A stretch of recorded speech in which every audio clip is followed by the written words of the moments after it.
Hello, स्वागत है आपका प्रोग्रामिंग कीड़ा में। क्या आप एसक्यूएल सीखना चाहते हैं? तो सबसे पहले डेटाबेस बनाना सीखें। डेटाबेस बनाने के लिए सबसे पहले आपको SQL server management studio open करना है। ओपन करने के बाद आपको सर्वर से कनेक्ट कीजिए। सर्वर से कनेक्ट होने के बाद अब आपको क्या करना है कि डेटाबेस क्रिएट करना है। तो डेटाबेस क्रिएट करने के लिए यहाँ पे देखो राइट राइट क्लिक करके न्यू डेटाबेस कीजिए। न्यू डेटाबेस करके यहाँ पे आपको आपका डेटाबेस का नाम डालना है। तो मैं डालता हूँ डॉक्टर डेटाबेस एंड यहाँ पे नीचे जाके ओके करना है। तो ये देखो हाँ यह यहाँ पे हमारा डॉक्टर का डेटाबेस क्रिएट हुआ है।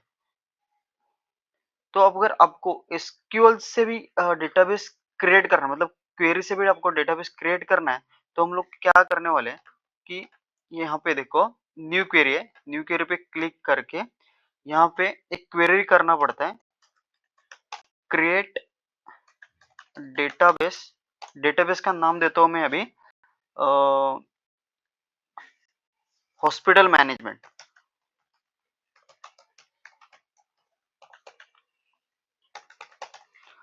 एंड इसको सिलेक्ट करके एग्जीक्यूट करना है। एग्जीक्यूट करने के बाद यहाँ पे नीचे देखो कमांड इज सक्सेसफुल, मतलब यहाँ पे हमारा जो भी डेटाबेस रहेगा वो क्रिएट हुआ है। ये देखो हॉस्पिटल मैनेजमेंट ही हमारा डेटाबेस क्रिएट हुआ है।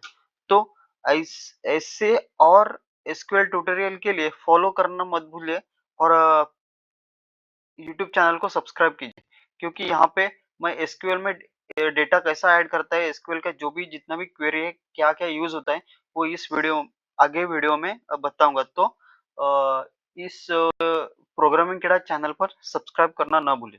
Thank you.